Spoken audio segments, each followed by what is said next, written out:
Anael. Intervenção do arcanjo da relação e do amor. O trabalho com a luz vibral. As núpcias galácticas.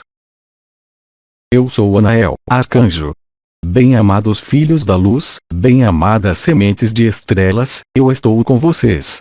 Assim, eu me permitirei, pela minha presença, hoje, dialogar com vocês e também, se vocês me concederem o privilégio de persistir em vocês, durante o seu trabalho na Merkaba interdimensional coletiva. Bem-amados filhos da lei do como vocês sabem e como percebem, o trabalho de reunificação com a luz vibral prossegue. Esse ritmo vai crescendo. Neste espaço de tempo que compartilhamos, pela vibração da luz e pela nossa ressonância e pela nossa confiança, cada dia, é-lhes possível e tornou-se possível, pelo seu trabalho e pelo trabalho de abordagem da luz vibral, viver os primeiros momentos dos seus reencontros, na unidade, seja nesta estrutura denominada seu corpo físico ou, para alguns de vocês, diretamente no corpo de estado de ser, nesse momento, já desde algumas semanas, eu diria, com rapidez e convicção. O processo, a que nós chamaremos com vocês de núpcias galácticas, como eu anunciei, assim como o arcanjo Miguel, os seus céus se entreabrem. As primeiras forças e os postos avançados da Confederação Intergaláctica de Luz, pelos seus representantes mais próximos da sua dimensão, denominada Terceira Dimensão Unificada, manifestaram-se, durante o mês de outubro, nos seus céus, certamente não nesse país, mas, sobretudo, sobre outros continentes.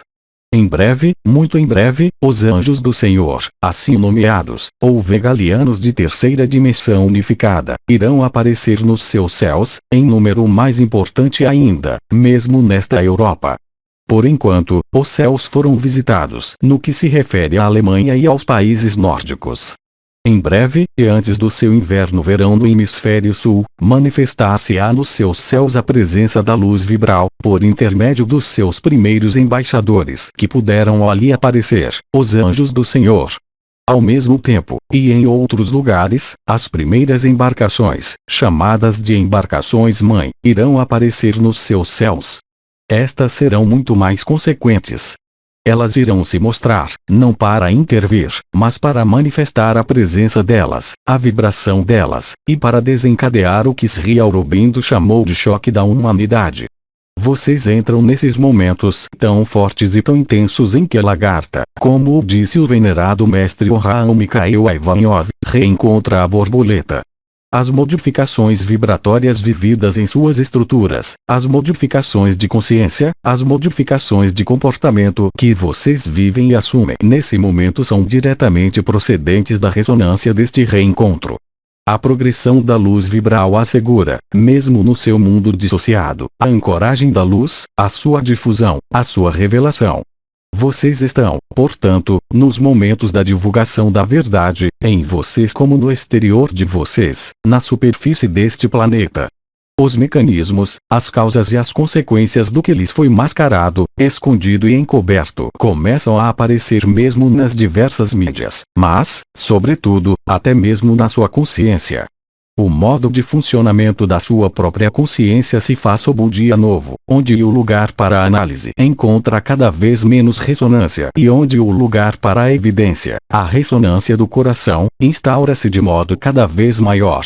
Assim, para vários de vocês, torna-se cada vez mais fácil perceber a verdade, não mais sob forma de um ato intelectual, de julgamento e de discernimento, mas sob a forma de um ato vibratório vivido no nível do coração. O coração jamais mente. Bem-amados filhos da luz, muitos de vocês começam a reencontrar a sua dimensão de filho da luz, através da manifestação, mesmo nesta dimensão, da sua dimensão de Cristo solar, de filho ardente do Sol, manifestando-se pela alquimia das suas três lareiras, pelo despertar conjunto e pela persistência dos seus instantes vibratórios, levando-os a experimentar uma nova verdade, a de vocês, não mais desviada, não mais falsificada, mas aparecendo em sua nudez, em sua essência e em sua verdade. Bem-amados filhos da luz, nós, os arcanjos, compartilhamos da sua alegria, aquela dos seus reencontros e aquela de nossos reencontros. Do mesmo modo que a vibração de Cristo, Maria e Miguel inscrita no triângulo da triunidade realiza em vocês a nova Eucaristia, a nova ressonância e a nova aliança. Aliança do fogo, aliança da verdade, aliança da alegria, restituindo-os a sua integridade, a sua autonomia e a sua liberdade. Bem-amados filhos da luz, em nome do conclave, onde quer que vocês estejam sobre esta terra, sejam abençoados, estejam na graça com que vocês conseguiram realizar. Nós contamos com a sua diligência, com a sua assiduidade, para prosseguir e reforçar o trabalho de ressonância da Merkaba interdimensional coletiva, que doravante e até 21 de dezembro será acompanhada, permanentemente, por Cristo, Maria e Miguel. Assim como lhes revelou o arcanjo Uriel, há poucas semanas, Cristo está doravante presente no seu éter. Ele pode, portanto, manifestar a sua radiância e a sua irradiação em meio mesmo à própria presença de vocês. A partir deste e até 21 de dezembro, a nova triunidade, em consciência, em vibração e em presença efetiva, juntar-se-á ao seu trabalho nas estrelas de Maria, ativando em vocês, ao mesmo tempo que na coroa radiante do coração e da cabeça, o triângulo da triunidade e o triângulo do sacro, permitindo então, para a maior parte de vocês, reunificar-se inteiramente. Bem-amados filhos da luz, o que temos a viver juntos são momentos grandiosos, não há outras palavras para definir esse retorno integral da luz e da verdade. Aí está o anúncio que eu tinha que lhes dar em nome do conclave. Isso começará a partir dessa noite, às 19, hora francesa. Agora, eu volto às coisas mais individuais que se referem a vocês. Eu fico, portanto, à sua disposição para ouvir os seus questionamentos referentes à realização e à transformação atual. Recebam graças, gratidão e agradecimentos do conjunto do conclave. Isso encerra o meu papel de embaixador por essa noite. Eu lhes dou agora a palavra. Questão: como e do que o Sol foi liberado? Bem-amada, o conjunto da tripla falsificação que comprimiu o conjunto desse sistema solar para dele fazer uma terceira dimensão dissociada da fonte, tornou-se possível justamente pelo que é chamado de forças gravitacionais, que encapsularam, literalmente, esse sistema solar nas forças chamadas do fogo por atrito ou fogo luciferiano. A liberação do Sol tornou-se possível pela conjunção de três fatores. O primeiro, inicial, foi o fato de poder caçar, de maneira definitiva, a embarcação dos Anunnakis denominada Nibiru. O segundo fator consistiu, para o seu Sol, em acolher a liberação dos primeiros irmãos e irmãs humanos entre vocês que puderam ter acesso ao Sol e acelerar sua liberação. O terceiro fator, conjunto, tendo agido sobre o Sol, foi a chegada dos primeiros raios adamantinos sobre o Sol ou irradiação da fonte, juntamente com a reunificação da sua Merkaba interdimensional coletiva despertada por intermédio do cristal azul, desde o final de setembro do seu ano. Assim, as forças heliosféricas que comprimiam o Sol foram liberadas. Isso se manifestou por uma mudança importante de emissão de radiações do Sol, assim como pelo aparecimento de buracos chamados de coronais, em número cada vez mais importante sobre o Sol. Isso irá se expressar, de maneira efetiva e final, pela transformação deste astro em planeta gigante vermelho ou em Sol gigante vermelho. Isso será realizado ao final da mutação planetária da qual irá lhes falar o bem-amado Sri Aurobindo. A liberação do Sol, portanto, a atenuação do fogo por atrito. Esse fogo por atrito era responsável pela cor laranja, ou avermelhada, do seu Sol. O fogo por atrito foi, portanto, dissolvido no nível do Sol. Do mesmo modo que nós decapitamos as forças astrais espirituais ilusórias deste planeta, ao mesmo tempo realizou-se a liberação do Sol. O ser que mantinha fechado e encapsulado o Sol, nesta missão que a ele foi atribuída pelo Arconte Aldebaoth, não está mais ali. Ele foi devolvido ao seu sistema solar de origem. O Sol vive, portanto, nesse momento mesmo, a sua liberação, da mesma forma que vocês mesmos vivem, nesse momento, a sua própria liberação. Questão: quando se tem dificuldade para meditar, isso pode cortar os acessos ao estado de ser. Bem-amada, a meditação é um retorno em si, um despertar do si. Alguns seres têm faculdades maiores para meditar do que outros. Pela sua experiência, pelo seu caminho de vida na matriz, na sua própria matriz, eles foram capazes de fazer calar o que vocês chamam de emocional e mental. Outros, devido às suas circunstâncias educativas, devido ao seu próprio caminho na matriz, não conseguem fazer cessar o jogo das emoções e do mental. Eu os lembro de que o trabalho que vocês têm a realizar propriamente falando não é uma meditação, mas um trabalho de serviço. Esse trabalho de serviço para a luz é um trabalho vibratório. Se vocês forem capazes de estabelecer a vibração em vocês, apesar da atividade das emoções e do mental, isso irá se denominar também uma meditação. Mas é, antes de tudo, um trabalho vibratório. A única possibilidade de acesso ao si e ao estado de ser realiza-se unicamente quando a coroa radiante do coração vibrar, quer vocês tenham podido meditar ou não.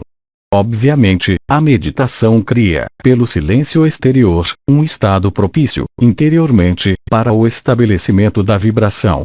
O mais importante não é a meditação por meditar, mas efetivamente o silêncio exterior, permitindo a vibração se manifestar, se amplificar e se realizar. Assim, portanto, não fiquem apegados a essa palavra meditação. Se alguns de vocês conseguirem vibrar sem passar pela meditação, então, faça-o. O único obstáculo para o acesso ao estado de ser seria a não realização do si. A realização do si possui diferentes estágios. Uma vez os vits da consciência passado, naquele momento, a realização se estabelece no seu próprio ritmo, correspondendo à percepção consciente e real da vibração do chakra do coração, quaisquer que sejam a expressão, a manifestação e a percepção. Se isso for da primeira fase até a última fase, o princípio é o mesmo. Questão: por que a Terra foi colocada, de alguma forma, em quarentena?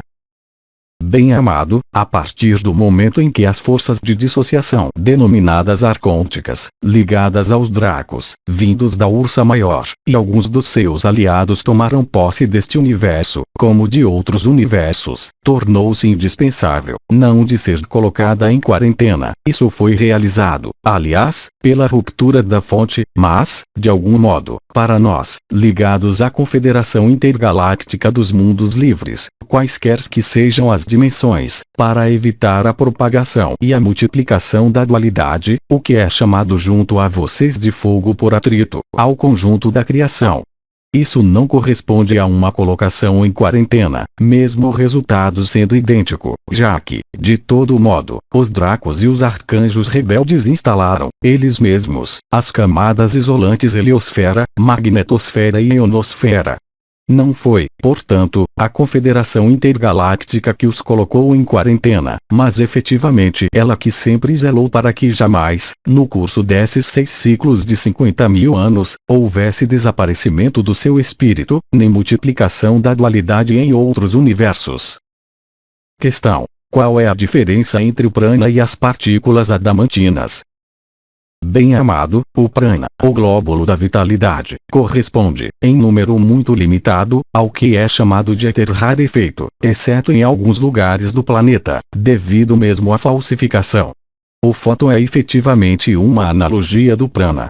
A partícula adamantina é o arranjo, sob a influência da luz vibral e das chaves metatrônicas, que permite as 6 moléculas de prana ou, se você preferir, as 6 fótons, se organizarem sob uma forma específica hexagonal, chamada de partícula adamantina. Para aqueles que têm a visão além das partículas adamantinas presentes sob a forma de neve branca, elas podem aparecer, em condições de iluminação específica associadas à noite e ao reflexo lunar, como partículas de prana às quais teria sido associado uma forma de cauda de cometa, chamada também, em outros tempos e em outros lugares, de Agni Devas. São as moléculas de fogo arranjadoras e arranjadas, permitindo a construção dos mundos. Elas representam, no nível elementar, o que, no nível do humano como no nível dos anjos ou dos arcanjos, nós chamamos de fogo do amor. Isso foi representado, em várias vezes, como Cristo mostrando seu coração em chamas. Trata-se do que vocês denominam também, em algumas tradições, o Sagrado Coração. Questão: poderia desenvolver sobre o termo Eucaristia. A Eucaristia é uma palavra de origem latina, significando, no seu sentido mais absoluto, comunhão. Hoje, é possível viverem a verdadeira Eucaristia, que consiste em despertar em vocês o DNA correspondente a Cristo, a Maria e a Miguel. Trata-se, portanto, em vocês, de uma tripla presença manifestando-se por algumas características vibratórias já definidas, chamando em vocês o fogo, chamando em vocês a alegria e, sobretudo, a conexão íntima com o que vocês são. A nova Eucaristia é o despertar das suas linhagens espirituais, o despertar das suas linhagens intraterrestres, o retorno à sua memória cósmica, a dissolução da memória falsificada. Vocês podem chamá-la também de Nova Aliança, que é uma aliança do fogo. Questão: poderia falar sobre o tubo de cristal, das suas propriedades e da sua utilização? Bem-amado, o tubo de cristal é uma estrutura vibratória permitindo, como todo tubo de luz existente em suas estruturas, quer seja chamado de nadis, quer seja chamado de Ida, Pingala ou Sushumna, ter uma função energética de comunicação.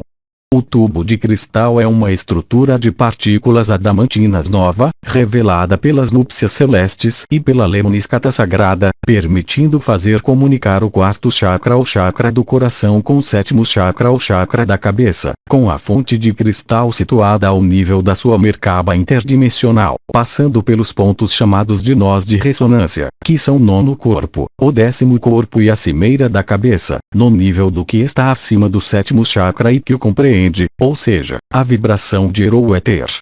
O tubo de cristal permite, portanto, a comunicação e a aliança entre o coração, a cabeça e sua dimensão de estado de ser. Ele se estabelece assim que o se estiver realizado, de uma maneira ou de outra. Questão: quem são os seres de cristal e qual é o seu papel? Bem-amada, os seres de cristal pertencem à 11ª dimensão. O corpo de estado de ser deles é um corpo de silício em forma humana, mas podendo se expandir sobre milhares de quilômetros. A forma deles está ligada aos mestres geneticistas de Sirius. Eles são, eles mesmos, os criadores de mundos, chamados, em sua tradição, de Elohim. Alguns deles foram os gigantes, alguns deles foram os grandes golfinhos de pele acobreada vindos de Sirius B. Eles têm uma filiação que os coloca em ressonância direta, enquanto que riste realizados percorrendo os mundos, para assegurar, se for possível, a redenção dos mundos falsificados.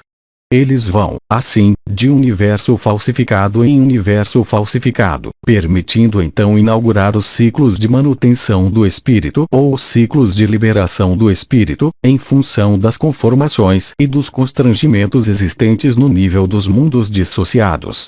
A maior parte dos Elohim vem de Altair, de Orion, de Betelgeuse ou de Vega. Eles estão presentes na iniciação de um novo ciclo falsificado, como foi o caso durante a criação da Atlântida, no Concílio de Alta, em 50.731 a.C., no mês de maio. Esses 12 Elohim percorrem os mundos para sua redenção.